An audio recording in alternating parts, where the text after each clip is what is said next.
السلام عليكم. النهاردة هقول لكم حاجتين، وفي نفس ذات الوقت في حاجة طالعة ترند وحاجة غريبة. إذا بليتم فاستتروا، دي حاجة التانية حاجة بلدي كده. عفوا جت هنيلة اللي عاوزة خلف. تمام. شايفين الفنان ده عمرو دياب. شايفين البت دي بنته اسمها جانا وعمرو دياب. هم عايشين في أمريكا. طبعا عمرو دياب مالتي تريليونير. تمام. عملت ايه جانا عشان تخش ترند؟ طبعا هقول لكم الأول هي بتعمل ايه.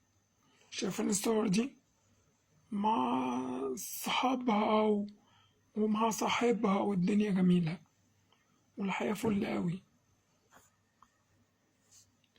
عايشة حياة open mind على الآخر على الآخر. برضه ما قلتلناش يا أحمد هي عملت ايه عشان تخش ترند. طبعا انتوا عارفين اللي احنا بنمر بيه اليومين دول والأخبار الصعبة اللي هي بتاعت غزة وفلسطين وكده.